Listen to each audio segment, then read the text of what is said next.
نبی کریم صلی اللہ علیہ وسلم نے ارشاد فرمایا، خیر الناس من ینفع الناس، لوگوں میں سب سے بہترین وہ ہے جو لوگوں کو فائدہ پہنچائے۔ الحمدللہ فکر آخرت ویلفیئر فاؤنڈیشن بھی شب و روز دکھی انسانیت کی خدمت کے لیے کوشاں رہتا ہے۔ اس حوالے سے فکر آخرت ویلفیئر فاؤنڈیشن کی خدمات کا دائرہ بہت وسیع ہے۔ سال 2014 میں چیئرمین فکر آخرت ویلفیئر فاؤنڈیشن حضرت مولانا منظور یوسف صاحب نے اس ویلفیئر کی بنیاد رکھی۔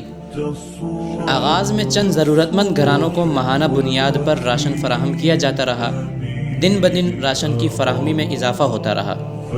جب کووڈ-19 کے مہلک اور بدترین اثرات معاشرے کے ہر فرد پر پڑے تو مزدور اور دہاڑی دار طبقہ غیر معمولی طور پر متاثر ہوا۔ سینکڑوں لوگوں کے چولہے بجھے اور وہ روزی روٹی کو ترسنے لگے۔ تو اس موقع پر فکر آخرت ویلفیئر فاؤنڈیشن نے مخیر حضرات کے تعاون سے غیر معمولی خدمات سر انجام دیں۔ اپنی وسعت کے مطابق دہاڑی دار طبقے کے افراد کو روزانہ کی بنیاد پر کھانا کھلایا۔ ماہانہ بنیادوں پر سینکڑوں گھرانوں میں راشن پیکیجز پہنچائے گئے۔ الغرض کورونا کے زمانے میں صاحب خیر حضرات کے تعاون سے بھرپور خدمات سر انجام دی گئیں۔ سال 2022 میں جب ملک بھر میں سیلاب سے تباہ کاریاں ہوئیں، اس موقع پر ملک کے طول و عرض میں ہماری امدادی سرگرمیاں برابر جاری رہیں۔ متاثرین کے ساتھ راشن، خیموں، مچھردانیوں، ترپالوں اور کپڑوں کی صورت میں بھرپور تعاون کیا گیا۔ تباہ شدہ مکانات کی تعمیر کے سلسلے میں بھی تعاون کیا گیا۔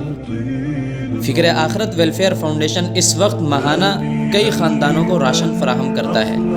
کئی مریضوں کے ساتھ رقم یا دوائی کی صورت میں تعاون کیا جاتا ہے۔ اسی طرح گلگت استور اور ایبٹ آباد کے چند مکاتب ایسے ہیں جن کے اساتذہ کی تنخواہیں بھی فکر آخرت ویلفیئر فاؤنڈیشن کی جانب سے ادا کی جاتی ہیں۔ مستحق و نادار بچیوں کی شادی کے موقع پر ضرورت کا بنیادی سامان ان کو مہیا کیا جاتا ہے۔ بالخصوص اندرون سندھ کے بے انتہا پسماندہ علاقوں میں ادارے کی جانب سے کئی بچیوں کی شادی کے موقع پر تعاون کیا گیا اور الحمدللہ تعاون کا یہ سلسلہ تاحال جاری ہے۔ ماہ رمضان المبارک میں غرباء و مستحقین کے لیے خصوصی پیکیجز کا اہتمام کیا جاتا ہے، جس میں رمضان اور عید الفطر کی مناسبت سے اشیاء خوردونوش شامل کی جاتی ہیں۔ اسی طرح عید الاضحیٰ کے موقع پر فکر آخرت ویلفیئر فاؤنڈیشن کی جانب سے ملک کے کئی شہروں میں وقف قربانی کا وسیع پیمانے پر اہتمام کیا جاتا ہے اور خوب تحقیق اور نظم و ضبط کے ساتھ مستحقین کو گوشت فراہم کیا جاتا ہے۔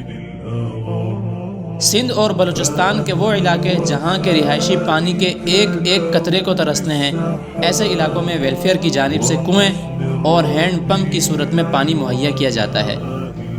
مختلف رفاہی اداروں کے اشتراک سے موقع بموقع پسماندہ علاقوں میں آئی کیمپ اور بلڈ کیمپ کا انتظام بھی کیا جاتا ہے اور مریضوں کو مفت ادویات فراہم کی جاتی ہیں۔